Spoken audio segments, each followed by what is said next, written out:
All right, recording's in progress. All right, thanks everybody for coming out tonight. The presentation tonight is going to be specifically covering, there's going to be some general stuff about AI, but we'll also be going into the ChatGPT API as well as LangChain. And go ahead and start the slideshow. All right. So first things first. I'm always looking for speakers. I don't have anybody set up to speak for next month. So if anybody has anything that they're interested on presenting on, it doesn't have to be Node. It can be like kind of like we're talking about tonight. Some of this stuff I'm going to be talking about tonight, it's not Node specific, but anything that I think server-based software for that matter, or web software for that matter, are all good topics. So if there's a specific like front-end framework you want to present on, or if there's a certain type of new database technology that came out you want to kind of distribute, anything is open and stuff like that for that. It could just be on microservices and how to architect microservices architecture. So anyways, I just want to go ahead and put that out there. So if anybody has any interest in something, doing something like that, please let me know, contact me, and I'll get you on the schedule. So quick, a little bit about me. My name is David Fecky. Hey, welcome. Yeah. So I've been the last couple of years and stuff like that. I've been doing like I've been doing some videos and stuff like that that are specifically related on kind of like getting different technologies kind of working with each other, and specifically like different languages, that sort of thing. And so I have a YouTube channel called the Polyglot Engineer that kind of covers that stuff. My GitHub page is on GitHub. It's just David Fecky. And then also you can follow me on Twitter with JaxNode and Polyglot Engine 1. So stuff that's related to specifically like JavaScript or front-end technologies. I'll do a lot of stuff on the JaxNode handle for that, and then Polyglot is all the other stuff I was talking about previously. So some of you may know who this gentleman is. Some of you may not. His name's Alan Turing, and he was a British mathematician, computer scientist. He's known for a couple different things, but one of the things that I think might have come to a lot of people's attention over the last couple of years is there's a movie that came out, I want to say maybe about 7 or 8 years ago, called Imitation Game. It's pretty good, and it was about how the British were able to defeat the encryption that was used in the German U-boats with the Enigma encryption. And it's pretty interesting. It's like they were trying to kind of like do all this stuff by hand, like decrypt these messages by hand, and it's like, and the Germans changed the code every day, so it was impossible to try to, like, by the time they decoded the information, it was old information. So he came up with the idea. It's like, well, what if we built a machine to do this rather than have human beings do this? And so he built what was in fact was a kind of like a mechanical computer to do all this stuff, and they were able to break the German codes really quickly, like within usually within I think a couple of minutes to like an hour or something like that. And if you're ever in England, there's a museum dedicated to this, and I forget the name of the city. Milton Keynes is the name of the city. Bletchley Park is where they did all this decryption work. And so if you're ever in that neighborhood, so to speak, it's something I highly suggest going to. Last time I was in Milton Keynes, actually not the last time, but the second to last time I was in Milton Keynes, I went and got a full tour of that museum. It's pretty interesting. But he also came up with a lot of theories about AI and computers. And so there's something that's called a Turing test. And the Turing test essentially is, if you can't tell the difference between a human being and a computer, then it's a good chance that it's AI.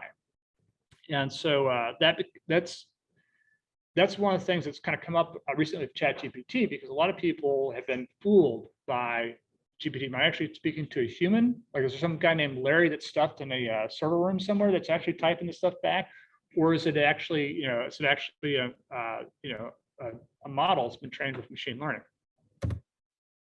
So let's do that. So I just have a short little clip here. Hopefully everybody can hear this. Oh, good. Do you mind if I smoke? It won't affect the test. All right, I'm going to ask you a series of questions. Just relax and answer them as simply as you can.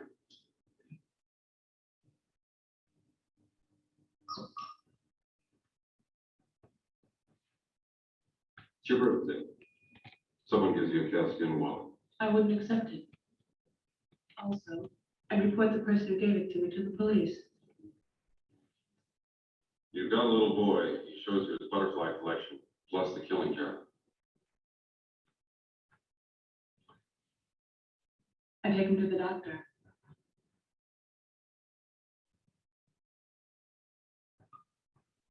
You're watching television. Suddenly you realize there's a wasp crawling on your arm. I'd kill it. You're reading a magazine. You come across a full-page nude photo of a girl. Is this testing whether I'm a replicant or a lesbian, Mr. Deckard? Just answer the questions, please.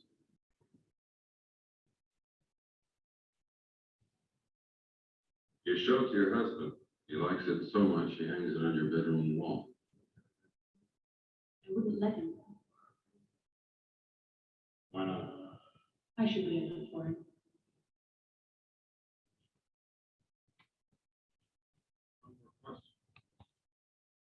You're watching a stage play. A banquet is in progress. The guests are enjoying an appetizer of raw oysters. Young fact, this is a boiled dog.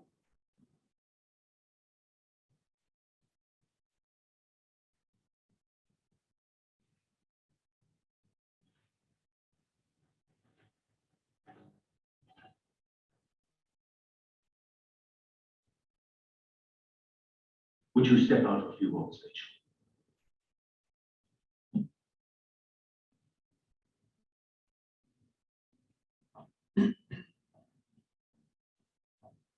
Thank you. She's a replicant, isn't she? I'm impressed. How many questions does it usually take to spot? I don't get it, Tyrone. How many questions? 20, 30 cross-reference. Took more than 100 for Rachel, didn't it? She doesn't know. She's beginning to suspect my name. Suspect? How can they not know what it is? Commerce is our goal here at Tyrell. More human than human is our motto. Rachel is an experiment, nothing more. We began to recognize in them strange obsession. After all, they are emotionally inexperienced with only a few years in which to store up the experiences which you and I take for granted. If we give them the past, we create a cushion or pillow for their emotions, and consequently we can control them better. Memories. You're talking about memories.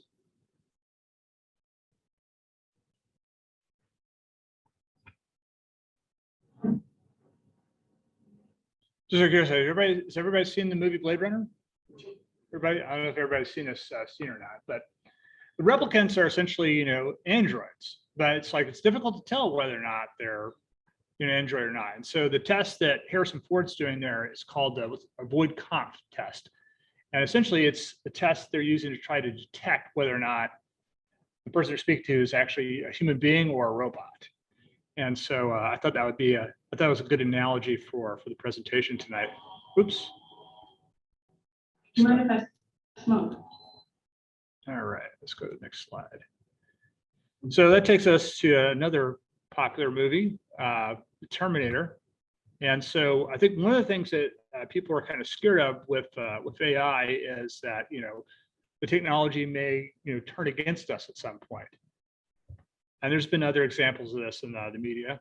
I don't know if everybody's seen the movie 2001: A Space Odyssey, but there's a computer in that movie with artificial intelligence called the HAL 9000. And spoiler alert, he tries to kill the whole crew. So there's histories of this, and that brings me to this slide. I saw this in the Babylon Bee. It's like, it would be totally great for humanity, says man who never read a sci-fi novel. So yeah, there's examples of this, you know, in the media and fiction, stuff like that, where it doesn't turn out too well with humans. And so there's been a lot of talk lately. There was actually a hearing on Capitol Hill this week with Sam Altman, who's one of the founders of OpenAI, talking about setting up guardrails and stuff like that to try to prevent, you know, OpenAI from turning into Skynet. And so I thought that was pretty interesting.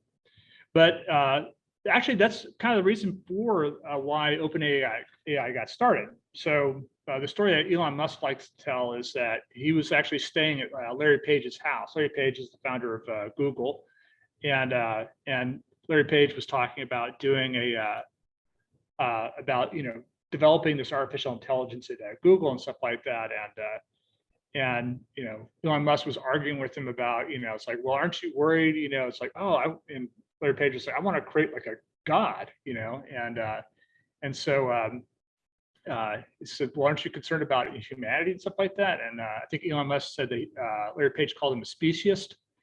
So he decided that he was going to start his own OpenAI company because, like, I think 3/4 of all of like the best AI talent was working at Google, and so he wanted to set up an alternative. So it initially started as a nonprofit organization, and then they technically switched to they're two different entities now. So there is a nonprofit company, but there's also a for-profit company. And so they made that change back in 2019. Elon Musk is no longer with OpenAI. And then in 2020, they introduced GPT. And then 2021, they introduced DALL-E image generation.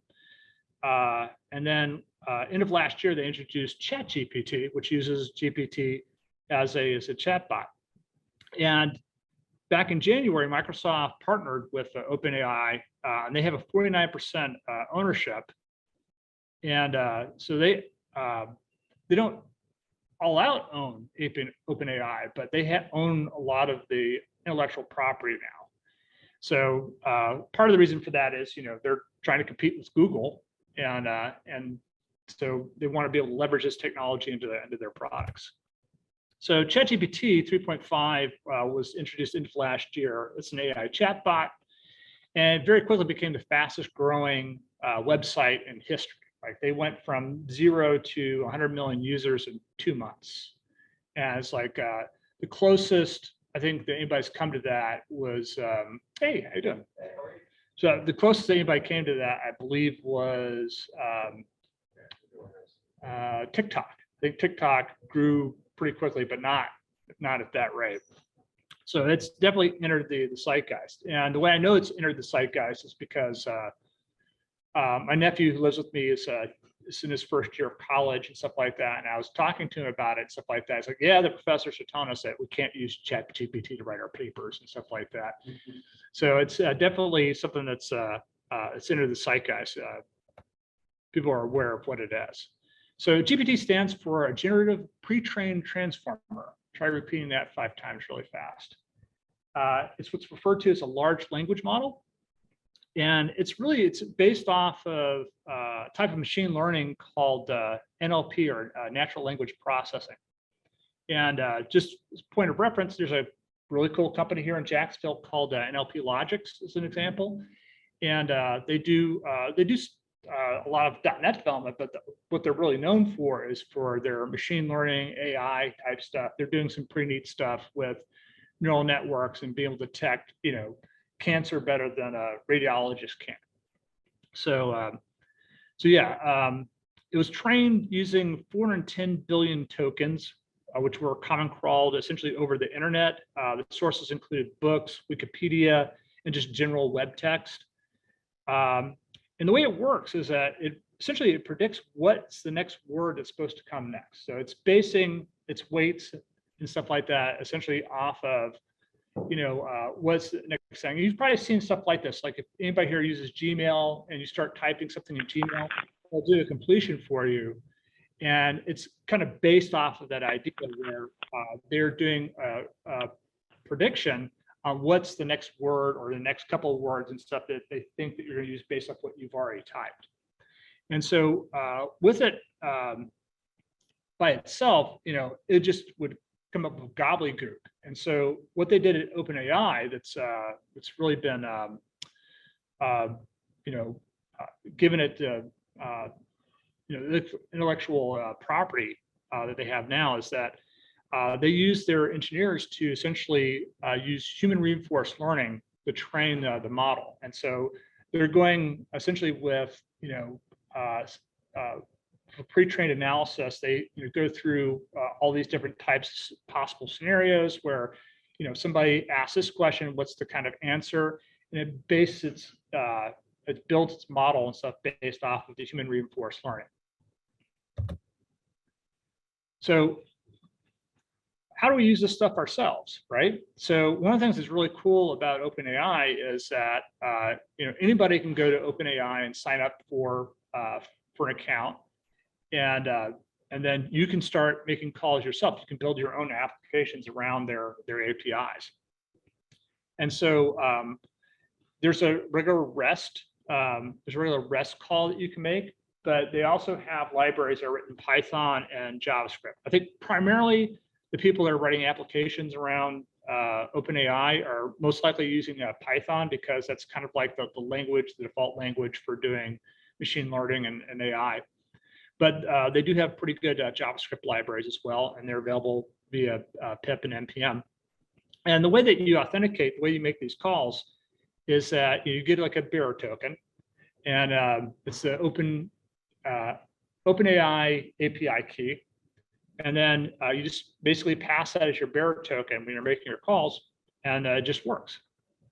And so they have pricing. The pricing they have is based off of tokens. And so you can set a limit to prevent you from exceeding a certain amount. So if you don't want to spend more than $100 a month, as an example, you can set that up with their dashboard. And so they also have a dashboard that you can use. It's there for testing purposes. So this is an example of what this call looks like. So if you just look at this, like if you're just doing like a curl, they're passing in a content type in the header for application JSON, and then they're passing in the OpenAI key is an authorization bearer token. And then in the body of the message, they're specifying a model. They're specifying, what message do I want to send the chatbot? And then there's a parameter here called temperature, and temperature basically refers to the randomization of what response you expect. So this is what the response looks like that comes back. And so you can see here, it'll show you like, how many prompt tokens you used, how many completion tokens you used, the total tokens and stuff like that. And that's how you get charged. And then they show you the choices. And so by default, your setup where you can just have one message come back, but you can do more than one if you need to. And this is what it looks like if you're making the call from Node.js. So here, they're grabbing a configuration and the OpenAI API. And then in the configuration, they're setting up what the organization and what the API key is. And then from there, you just create a OpenAI model, and then you can do something like in this case here, they're listing the engines. So let's talk about some definitions of some things. So what exactly is a token? So you can kind of think of a token as like being a word, but if the word's too long, they actually break it up. So tokens are typically around 3 or 4 characters long. So 1,000 tokens is typically around 750 words. And then there's the model. It's the model that you want to use when you're making the calls. And then we talked about temperature and what that does. So the tokens are really the base object inside of the large language models. And tokens are like how they charge for their time. So like I was saying before, there's generally 3 or 4 characters in a token.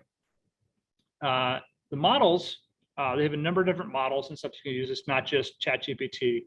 So they have this, I think we talked a little bit about Dolly, which is their image generation, but they also have one called Whisper, which will take audio streams and convert it into the text. The one that's, I think, really important for if you want to write your own applications is this one called embedding. And what embedding does is it lets you take essentially a sample of text, and then you can make an embedding call to OpenAI, and it sends you back a dimension or a tuple, or not tuple, but a tensor, as what Google kind of refers to it. They also have models for doing coding completion. So if you're a software engineer and stuff like that, that's something you might find handy as well. So the ChatGPT models, the one that everybody's using on the web right now is GPT 3.5. And they also have specific models you can use for doing text completion. One's called Text DaVinci 003. There's another one's 002. And there's one, it's Code DaVinci. I think that one may be deprecated. And then the one that they've been talking about a lot is GPT-4. And GPT-4, the big difference is that it supports a lot more tokens than the original version of, or the current version of ChatGPT. So typically, I think GPT 3.5, I think they're restricted to like around 4,000 tokens or something like that. So you just say 30,000, so it's a lot more. So that's the main difference. It has a larger number of data that's been trained on, so it's a little bit more accurate, but not like 10 times more accurate than GPT 3.5. When you say 30,000, does that mean you have one response or something, or what is that? I believe so, yeah. So that's because like the way they calculate their tokens, it's like how many that you've sent, but also how many that they're responding back with. So, and you can control that. You can control, like, if you don't want more than 100 tokens back, you can say, I don't want more than 100 tokens back in my response. So that means basically you could respond with up to 30,000 tokens in a single response. Correct. So the APIs, so the common APIs and stuff they have, there's one that's completion. That's if you're trying to get a completion from text. They also have an edit one, so if you want to edit text. Then of course there's chat, which we've already talked about. The image one is the one that's associated with Dolly.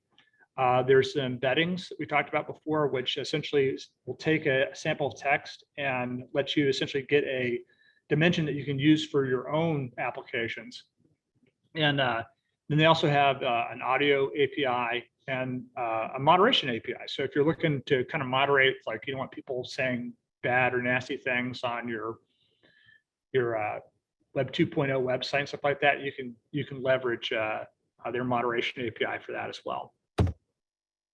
So edit. So the example here of an edit here is that here they're making an edit request, and they're specifying Text DaVinci as the model. And then the input here, they said, what day of the week or week is it? And of course, that's this misspelled.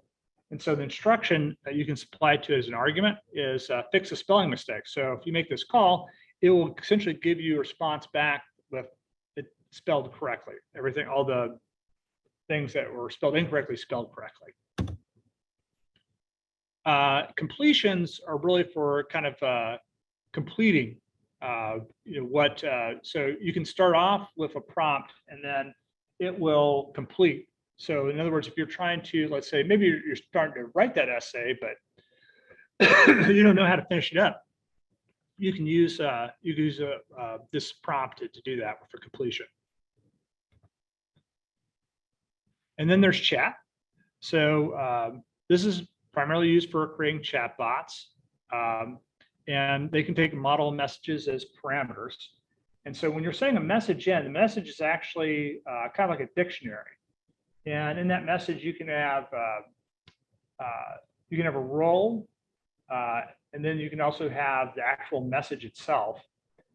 And you can also possibly send the name of the user. And then the roles, there's 3 different types of roles. There's a system, there's a user, and an assistant. So the way to think about this is the user is the human being, right? This is the person that's going to be interacting with the chatbot. The system is the type of system that you're trying to define. So for instance, like the way this would typically work is that you'd say the system is, I'm a AI that helps people with programming problems in the Swift programming language, as an example. So you could set that up as your system message. And then assistant that's basically the AI. That's what's the response that's going to come back.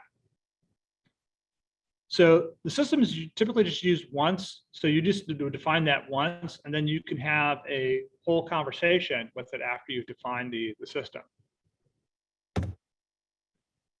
So there's actually a couple different companies now, organizations that are doing image generation. So DALL-E, I think, got a lot of the initial attention.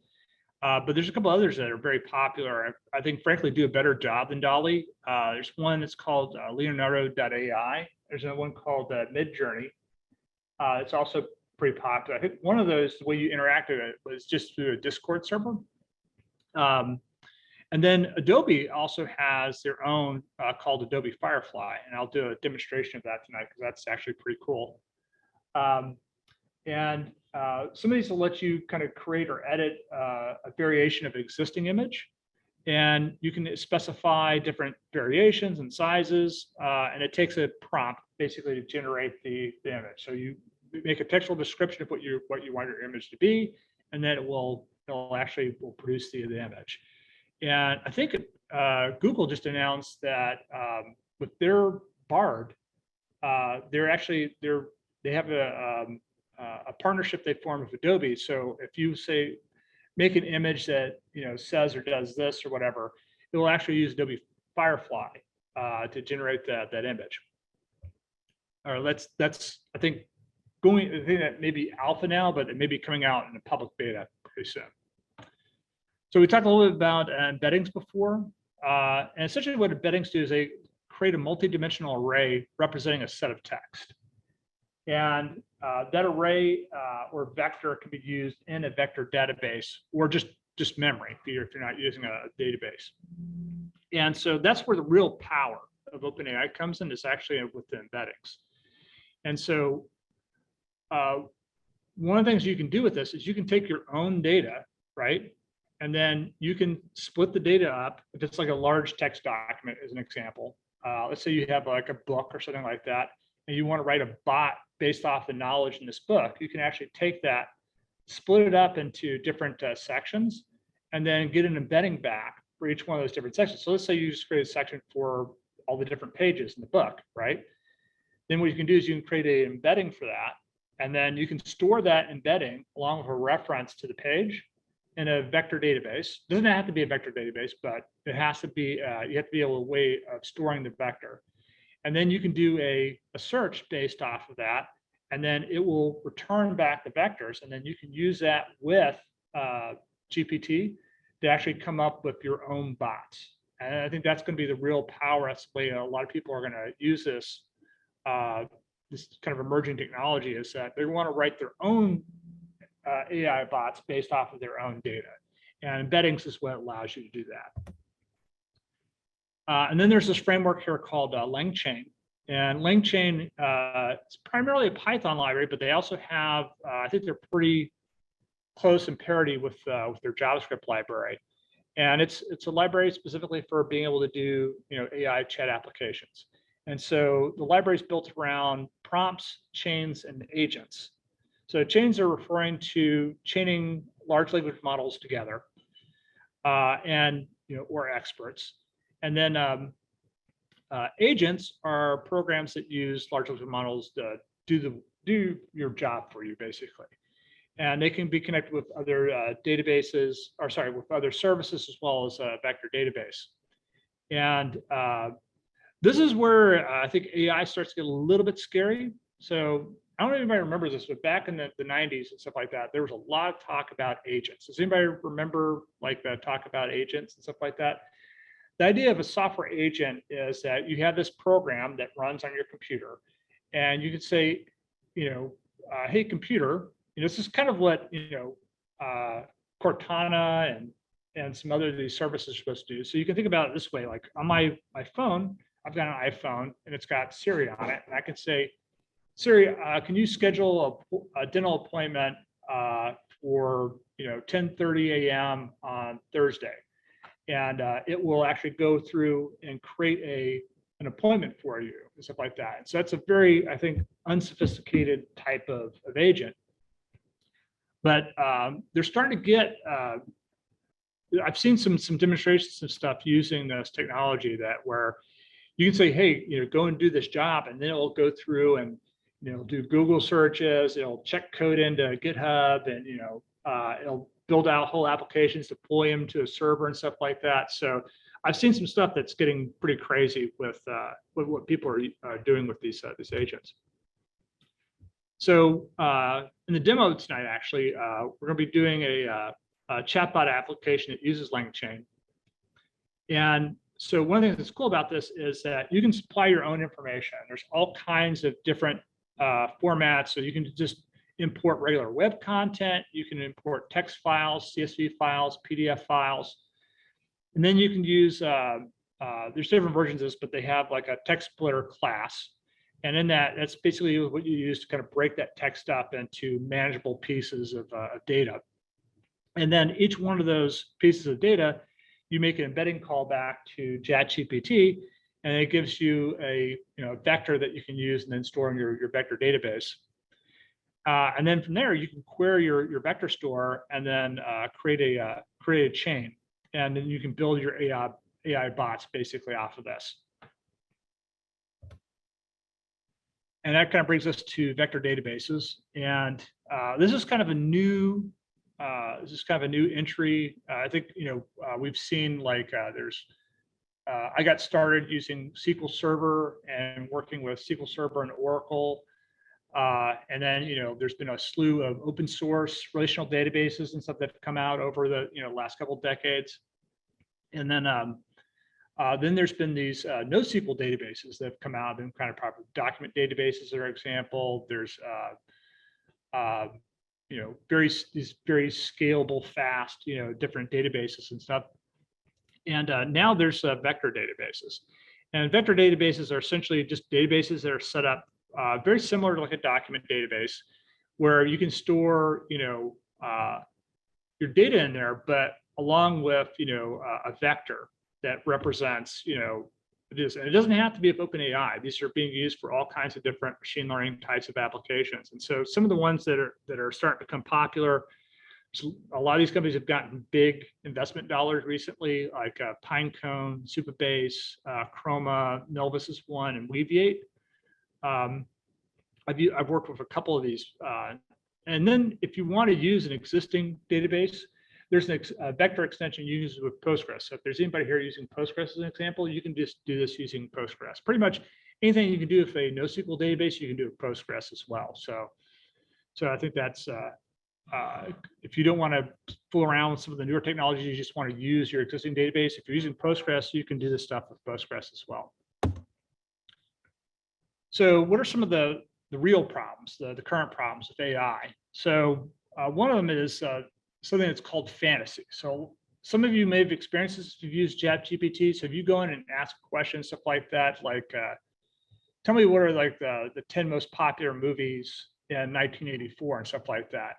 It may give you some names of some movies that were popular in 1984. It may just make some up. So that's one of the things they're trying to do is they're trying to improve this fantasy, and that's where the human reinforced learning, I think, really kind of comes into play.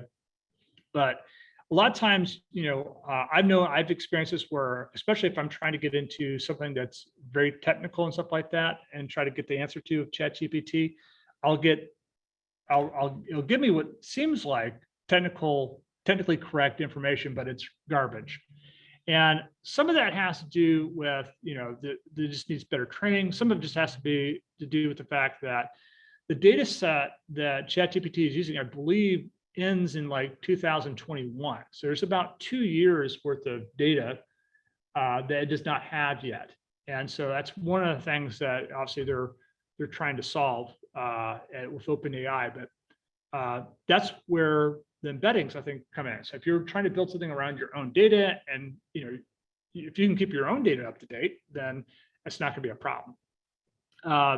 The other thing is going to be regulation. That's part of what that congressional hearing was this week. And so they're trying to figure out, it's like, well, how do we regulate this? How do we prevent, Skynet from forming and killing all of us?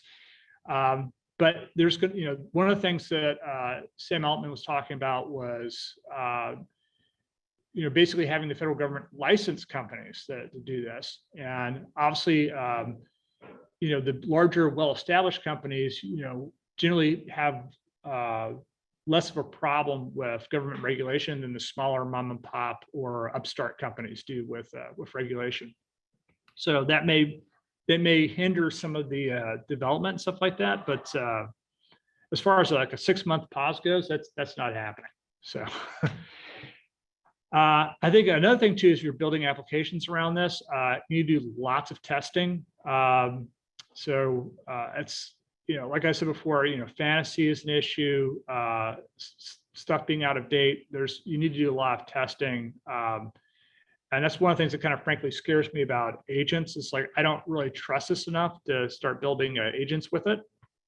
But that's one of the issues that you're going to have to deal with.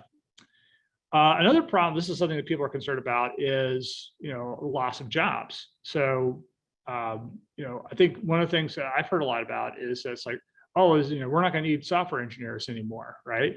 And it's like, well, I don't know about that, because if you've ever tried to, use this stuff to write an application for you, it's like there's a lot of hand-holding. So it really is not at the point where it's going to be able to replace programmers yet. But where I do see it probably doing a lot is with writing jobs. So a lot of the jobs, if you think like a marketing job, for example, where somebody's trying to come up with ad copy for an ad. And I used to work for a company that used to do advertising. And so we had people that were on staff that all they did is like, here's this product, write, 150 words about, why somebody would want to buy this product from us. And that's pretty tedious and stuff like that. And so one of the things they're saying is that, now we could probably have AI do this. And some of you might have heard that the WGA, which is the guild for the writers, like in Hollywood and stuff like that, they went on strike a couple weeks ago. And one of I think the main issue they have is money.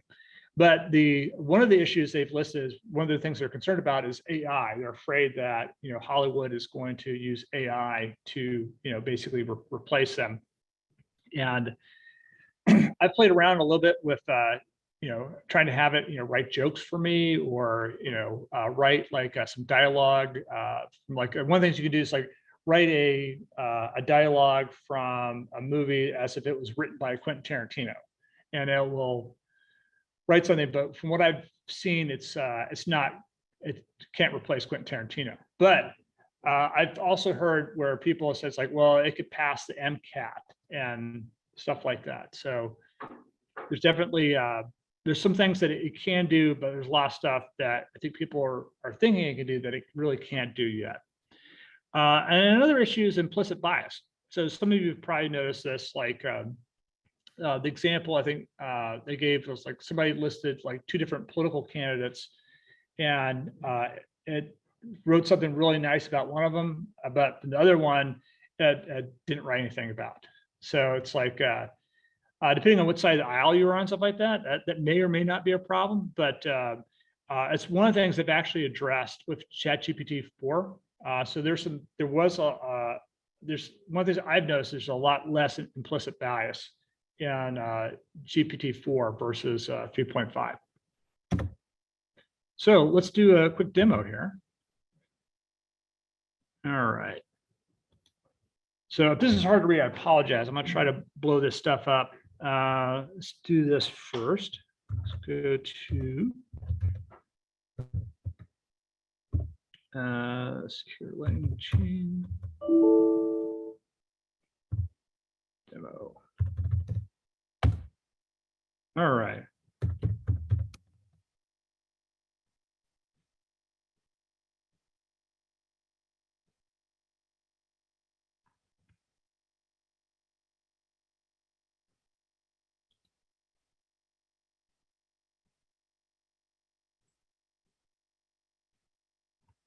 Or maybe this laptop isn't fast enough. All right. So let's see if I can find. Can everybody read that okay? Well, okay. So this is actually pretty interesting. This is, I think, one of the things that kind of shows the power of LangChain. So here what we're doing is, we're creating an OpenAI model. We're also using something called a prompt template. And then we're also using an LLM chain. But the thing that's interesting about the prompt template is one of the things, one of the terms you might have heard recently is something called a prompt engineer, somebody that actually can design prompts for building these types of bots. And one of the things you can do is, you can create a template. And in this example, the template, they're, specifying, okay, well, we're going to have a template that takes a product variable, and then you can set that as the input variable. And then when I go to run this code, what it's going to do is it's going to pass in the product, and then it's going to give us a response. So let's go ahead and run that example.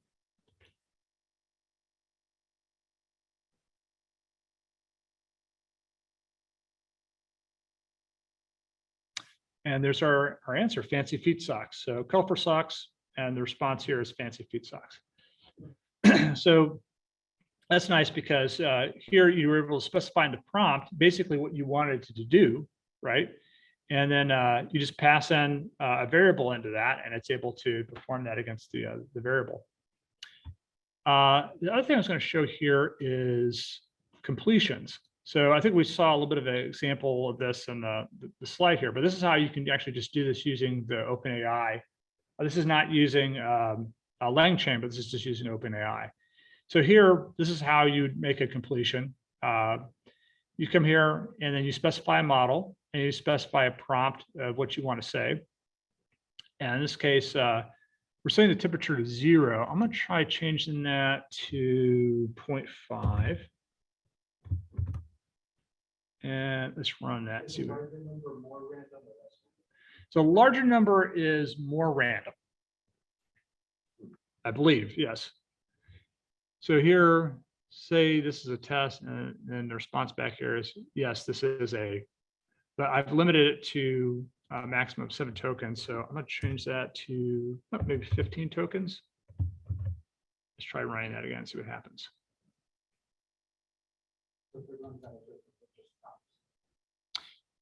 Well, that's the idea. So, I mean, you're getting charged by tokens. So here's our answer now. This is indeed a test. So let me pull up the dashboard here real quick so we can see that. Doing this, is it making an API call to OpenAI? It is, yes. With this example, it is, yes. And actually, all these examples, there's some type of communication that's going back to OpenAI. But there's also some examples I'm showing where part of it is just part of it's going to OpenAI. So let me pull up, let's see here. Here we go. So this is OpenAI's website. And so, all right. So right here, you can go here. Here's an overview of the platform. It gives different examples of things that you can do. And then they have their documentation here. And they have an API reference as well, where it shows you, how you can set this up and install this stuff. It's all very user-friendly. But more importantly, they have this playground feature here. And you can also come here and you can view your API keys. And so one of the things you can do here is you can specify rate limits, right? So here you can see that these are the current rate limits. Actually, you don't specify this. This is specified by OpenAI. But there's a way here you can set it with billing, where you can say, I want to set up usage limits. So right now I have it set for $120. My current usage is only a little over $1 and a cent. So it's really, to play around with this is not that it's not that expensive to play around with this. So if you're going to do a full-fledged application to be open to public, that's a different story. But if you're just playing with it yourself, it's pretty inexpensive to kind of play around with. But if you just want to kind of like, without having to write any code, you just kind of want to see what this stuff looks like or kind of play around with it. One of the things you can do is you can come over here, change the mode to chat, right? Remember how I was talking about the system and the user and the assistant and all that stuff like that? So here, this is set to the GPT 3.5, but I got invited to be a GPT-4 beta tester. So here I can come here, I can change the temperature, but I can also here change the maximum length here. I'm going to change the maximum length to 2048. And for the assistant, I'm going to say, I am an AI that helps Swift programmers. And then I can go to this message here and I could say, what is the best way to make a REST call with Swift on iOS? And then I can go over here, I can hit submit.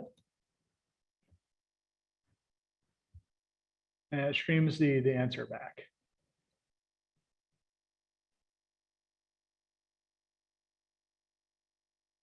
It even has markdown in there, which is kind of cool.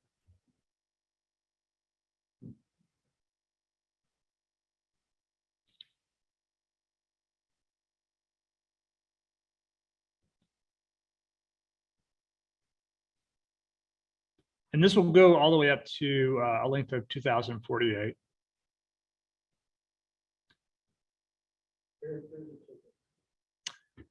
That's a good question. I think that is tokens. Let's see what it says here. Yeah, it says the maximum request is 4,000 tokens shared between prompt and completion. So one of the things that 4 is supposed to be able to do is it's supposed to be able to go to 32,000 tokens, and that'll be a big, I think, a big changer. When you're in this area, the playground area, just counting these tokens against your monthly cap. Mm-hmm. So even on the playground part. Absolutely, yeah. Now, if you're just on a regular ChatGPT itself, then there's no charge for that, at least not yet. But they also have a way here where you can actually come in here for some of these, and you can kind of view the code, how that would look. So if I come back here to completion, I can say,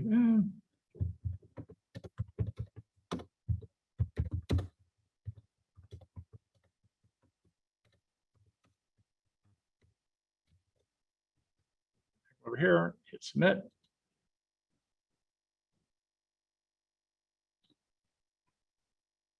I don't see an answer. Oh, there we go. And I can go over here and view code. And this shows you what that prompt would look like. And you can switch here between Python, or if you want to do this as a curl, you can do that as a curl as well. So that's nice because you can kind of play around with this. You can copy the code out and then play around with the code.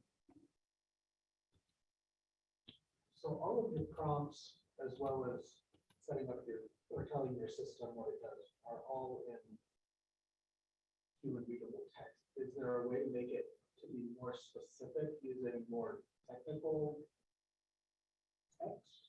I don't know.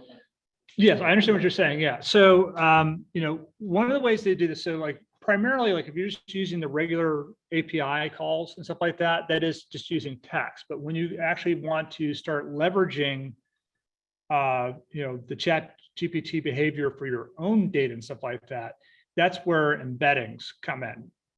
And so for that, it's just going to be sending back these large multidimensional arrays. And when I say multidimensional arrays, I'm not talking about 3 dimensions or 2 dimensions. I'm talking like around 350 dimensions. These are, if you're familiar with a lot of the work that's going on right now with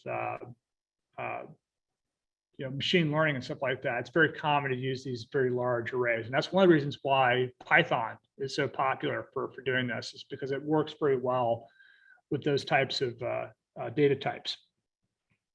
So let me load up another example here. Yeah, so here in this example right here, I'm not actually going to run this because the PDF file is about 50 megabytes. But one of the things I wanted to do is I wanted to see if I could actually write if I could write my own AI bot to answer questions that are related specifically to aviation. So the FAA has all these handbooks and books on regulations and stuff like that that you're supposed to know as a pilot. And so I figured, what if I could take that, feed that into a vector database, and then write my own AI bot around that data. So if I ever had a question, I could have like a virtual flight instructor that I could ask these questions. So in this example, what this is doing here is it's using LangChain's document loaders, and specifically a PDF document loader. And then all I'm doing is I'm just specifying the name of my PDF file, then taking that loader, telling it to load. And then if I actually had this file on my laptop, it would spit out basically that document split up in pages with all the text in the document, stuff like that. And then you could use that to essentially do your embeddings, which brings me to the next example. So in this one, this is actually from their documentation on how you can do an embedding here. And so what this is doing is this is actually creating documents, and then it's storing in its own HNSW lib. And that's like an in-memory vector database that you can just run locally if you don't need to persist the data.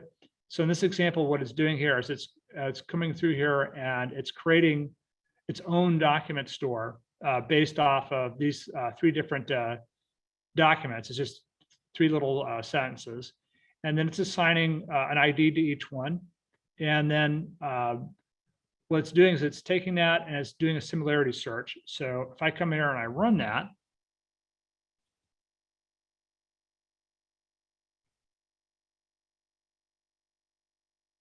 it actually pulls back the page content that matches what I did for my search.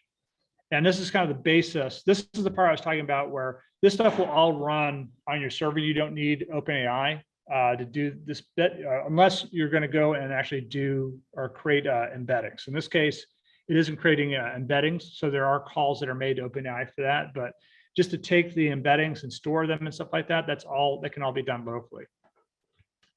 And in this example here, this is actually using the Pinecone vector database.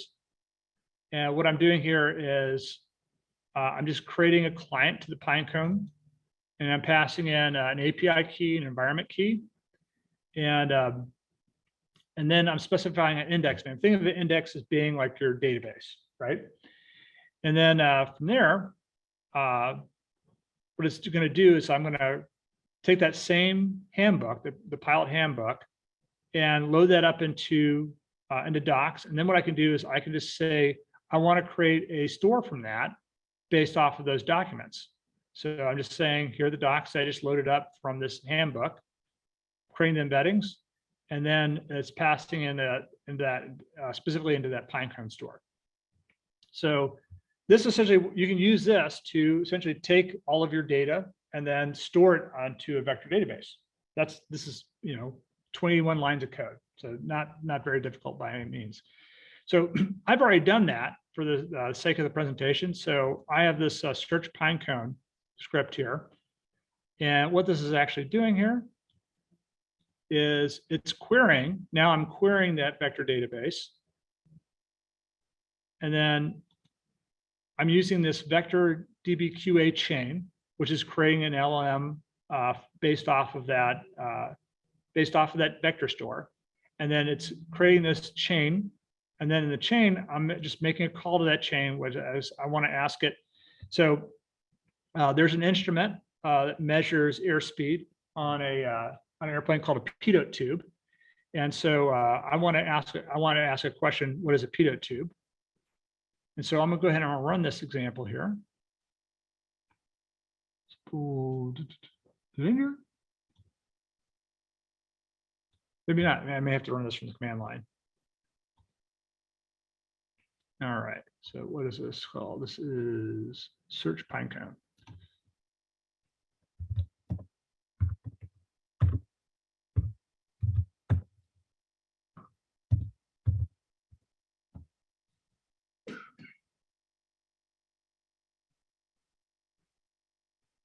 So this is actually it's making a query against the database. And it just found some data that matched about the pitot tube.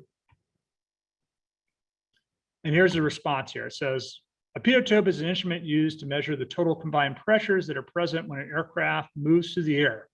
There's a small opening at the front that also allows the total pressure to enter the pressure chamber, and a small hole in the back of the chamber that allows moisture to drain from the system. It's utilized to measure dynamic pressure as well as static pressure. And that's exactly accurate. So this is kind of the idea I had with the, with having a virtual flight instructor that could answer all these questions for you. Did it find that exact text in the PDF document, or did it put that together? It put that together. It actually went out to OpenAI and came up with a response, stuff like that. And so that brings me to the last part of the demo, which is what if you actually build your own bot and a website? And so I saw this guy that did this example using Next.js. I don't know if everybody here is familiar with Next.js, but it's a very popular React-based, server-based JavaScript framework. But what I'm going to do here is I'm just going to go ahead and run this. And let's see here. Let me go back here. I want to make sure I'm in the right place. So let's do LangChain.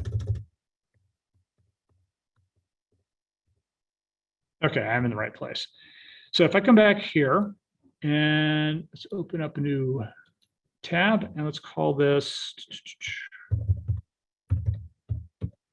localhost 3000.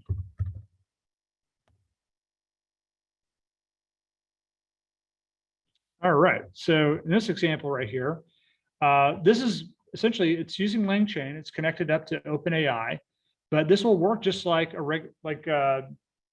ChatGPT does. So let's ask it a question. Does anybody have an idea for a question? What's the meaning of life? Well, that's a good one. Let's see that here.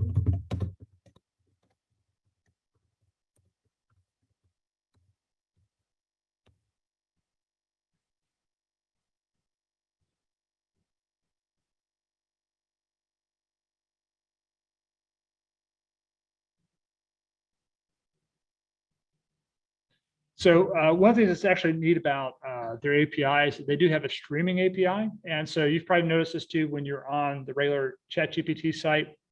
You'll ask it a question. It doesn't give you the whole answer at once. It actually streams it out. And so here, you could actually see that when I asked the question. But I decided, it's like, what if I could do this with my own data? What if I could create a chat bot based off of my own data? So I have something here. Let me see if I can check it out here. Check out vector. All right. So now if I come back to this, I have this endpoint here. It goes out and it makes an API call here, but should use, yeah, here it's using my vector store. So it should go out and be able to answer questions on that. So I'm gonna go ahead and kill this server. And let's come back here and let's build it again.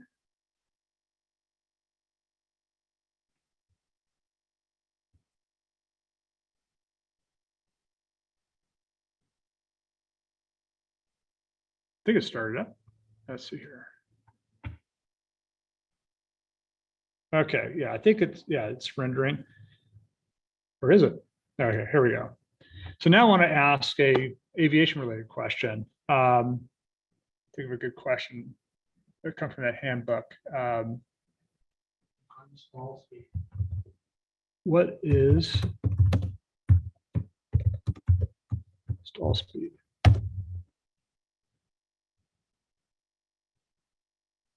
So what data is actually being transmitted to OpenAI here?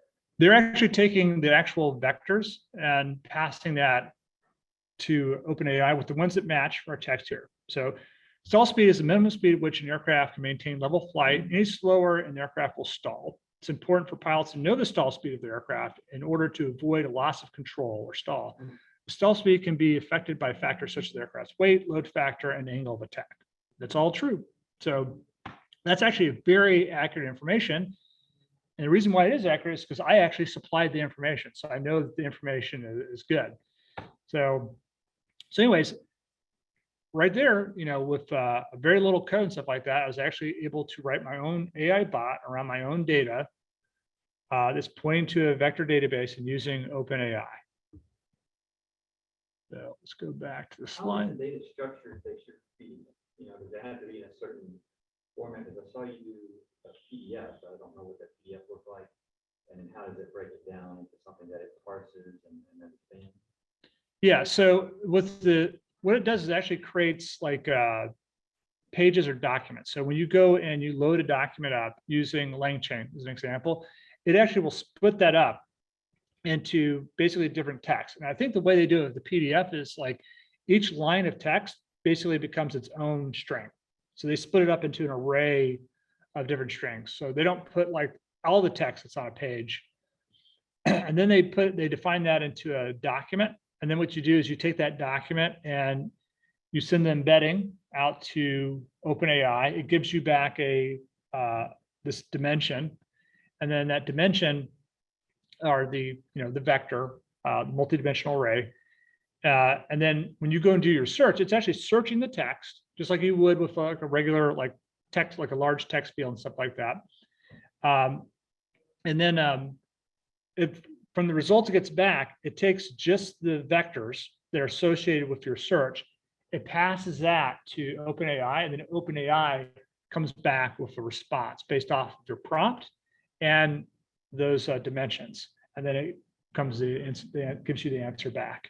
So in that case, it would find all of the instances of stall speed or something. And Exactly, all yeah. of the individual lines. So it may find like 3 or 4 pages on stall speed, Right. and then take those pages and then take the dimensions for those pages, pass it to OpenAI, then OpenAI will take that and knows exactly how to give you the proper answer back. All right, let's see here.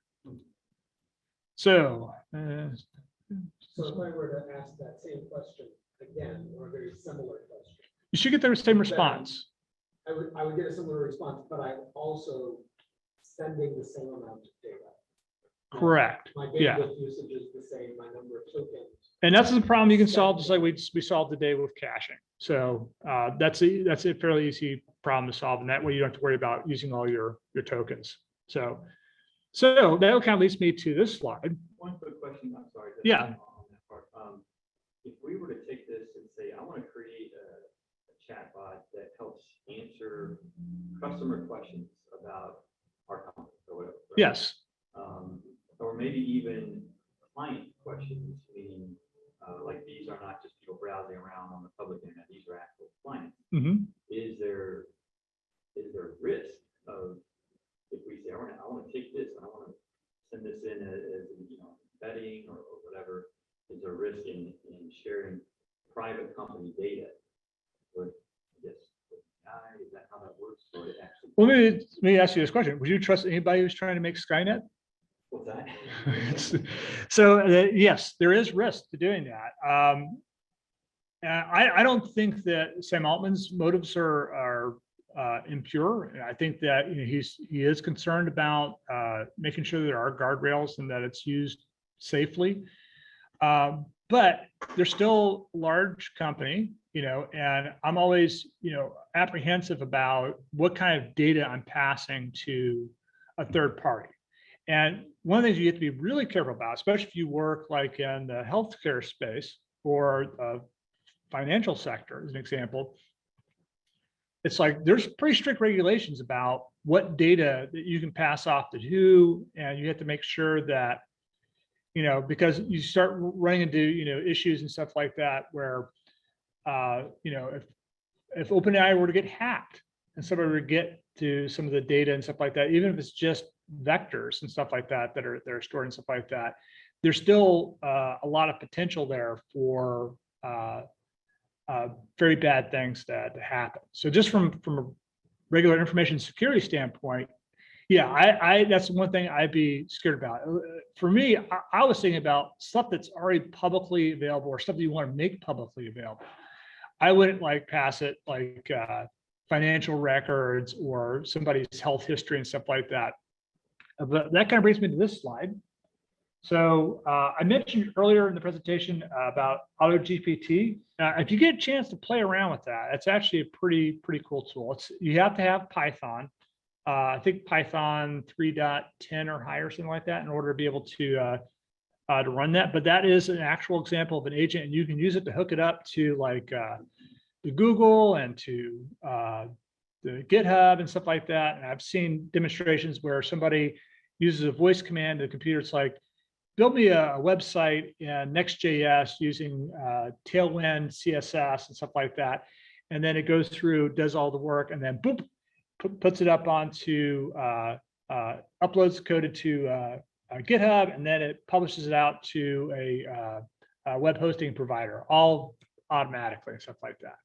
And it's kind of a neat example of all the automation stuff you can do. But another way I like to think about the automation part of this is one of the things in aviation that they kind of beat into us was there's kind of a marriage or a balancing act that you have to do with automation in the cockpit. So one of the things they found is that if you do too much automation in the cockpit, then the pilots can actually become lazy, and they can actually start to lose their skills, stuff like that.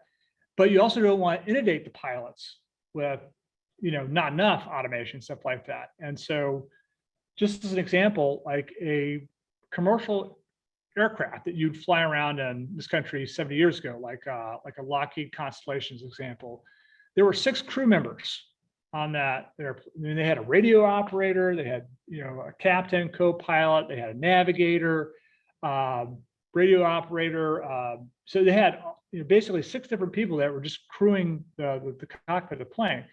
Now it's just 2. Like when I was growing up, there was 3, right? You had a flight engineer, you had the captain, the co-pilot, and then there was so much automation that was added into the cockpit and stuff like that. Now they're just down to 2. And on some aircraft, like private aircraft, like for instance, like a corporate aircraft that's flying people around like a corporate jet, some of those they allow just 1 pilot. And that's not the norm. There's not that many jets where they'll only allow you to have 1 pilot. But yeah, they've got the automation down to where essentially they just need to have 2 pilots and stuff like that. And so that goes into human factors. And so like right now, this stuff, you really need to babysit it. Like if it's generating code, you need to be able to understand the code and stuff like that. So that's why I don't think that software engineers are going to be going away anytime soon, because like, especially if you've seen any of the stuff that it's spit out, it's a lot, most of the time it won't even run the first time you go to spit it out. So you definitely need to have people that understand how the code works and how systems work. Otherwise, it's going to be bad. So there's also alternatives that are coming out to OpenAI. So Google Bard was recently announced. I think Google is rightfully scared that somebody's going to come along and eat their lunch. And so they've been doing work with us, but they had not published it because I think they were a little bit scared to publish it. But once ChatGPT came out, it's like, oh, we're going to be doing Bard. So they came out with Bard. And there's also open source alternatives that are probably going to be becoming popular here. And so there was a memo that went around in Google that was called "We Have No Moat, and neither do our competition." And that's, if you get a chance to read that, it's a pretty interesting read because it talks about what Google's doing, what OpenAI is doing. OpenAI, they kind of feel that, okay, well, on these fronts, they're ahead of us. But there's also these open source alternatives that are coming out where people are doing far less data and doing a better job than we are. And so there's some speculation about whether or not the memo is real or not, but I think it is. The other thing too is if you're really serious about working with like AI and ML and stuff like that, I personally love JavaScript, but Python is really the default language for doing machine learning and AI as well. But the thing that's interesting about that is anybody who's worked with Python knows that it's not super fast. It's actually not very performant. And one of the issues, and you probably know, people that use ChatGPT when they first released and stuff like that, they just got to the point where they couldn't handle the traffic that was going down, even with all of the Azure compute support they're getting from Microsoft. It's like it wasn't scaling very well. And so one of the things they have to do with a lot of these models and stuff like that, they'll start off basically building the models and stuff using Python. But then when it actually comes to executing them, well, a lot of times they have to go back and rewrite large portions of them in C++ or another language that runs a lot faster than Python. So does anybody here know who Chris Lattner is? Okay. Anybody here heard of Clang? Okay. Clang. C language. Clang? Okay. So Chris Lattner is the co-inventor or inventor of LLVM. LLVM is a very popular compiler technology. And initially they started off they wanted to have something that did a better job of compiling C and C++. And he sent a group, like one of these group email things. It's like this, like, hey, does anybody know anything about doing Objective-C? And Apple caught wind of it because that was the language that Apple was using, and they hired him. And so he went to go work at Apple, and one of the first big projects he did there was essentially redoing their compiler architecture based off of LLVM. And he worked there, I want to say probably about 5 years ago, and then he left to go work for Tesla, and was only there for about 6 months. But prior to leaving Apple, one of the things he did is he came up with a new programming language called Swift. And Swift is like the programming language that everybody uses now for developing stuff for Apple. They open sourced it, so it's available. You can run it on Windows now. You can run it on Linux.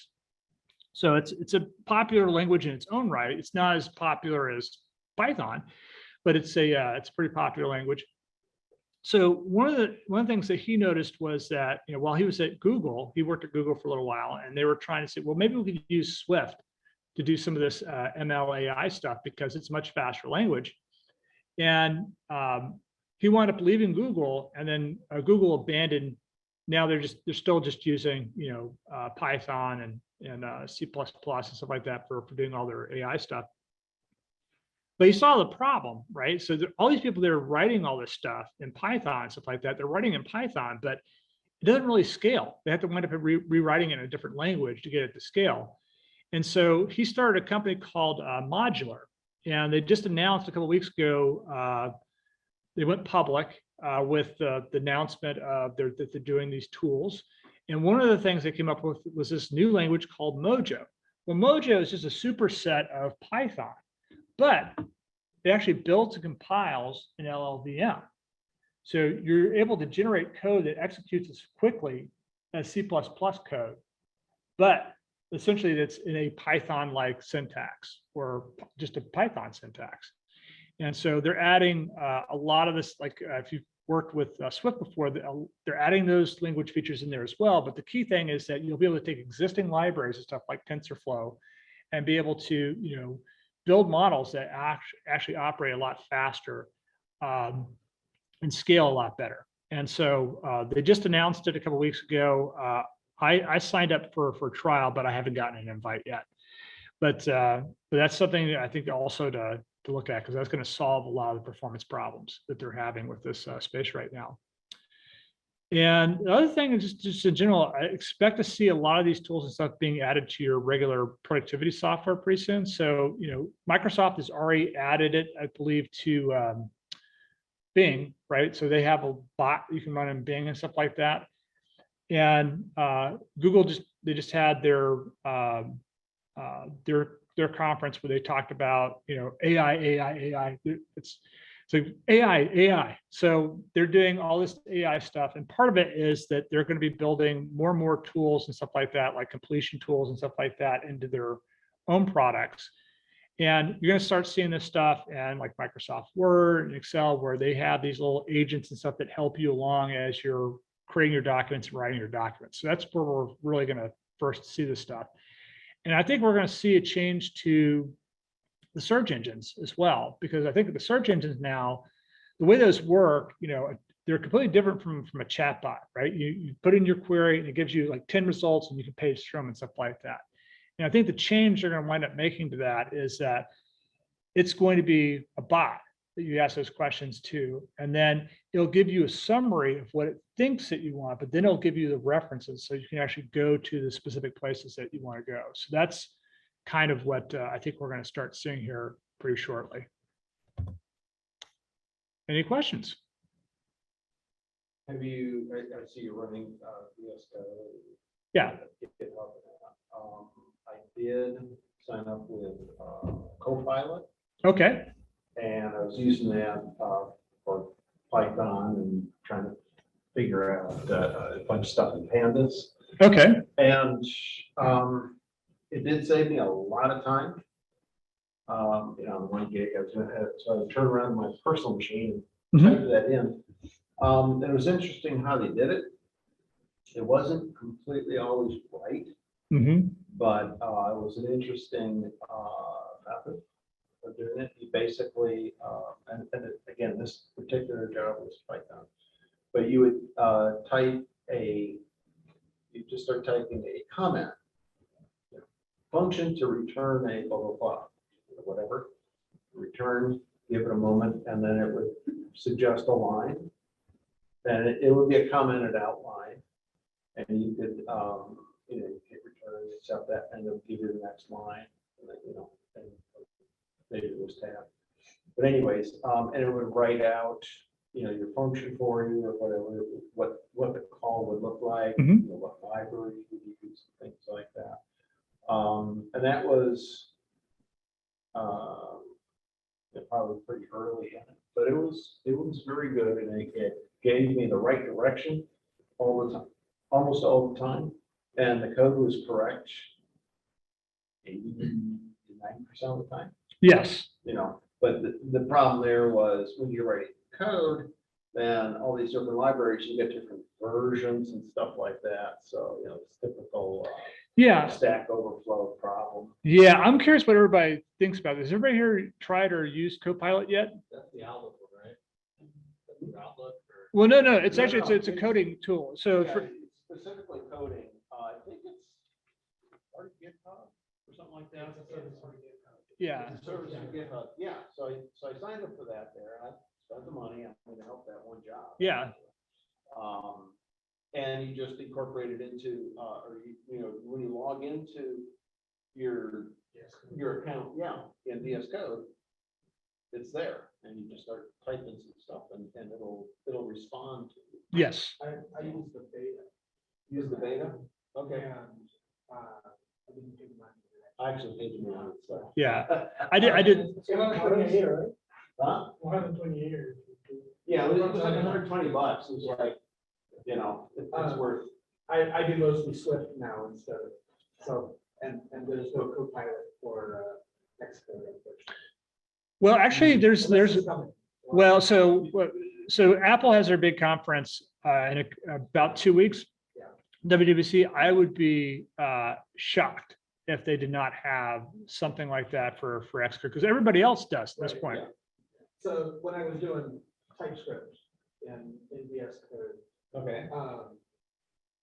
I think it was probably because it was beta, but I thought the paper did this as well, is it will look at your specific repos and follow the coding standards and the coding patterns that you've got in your code.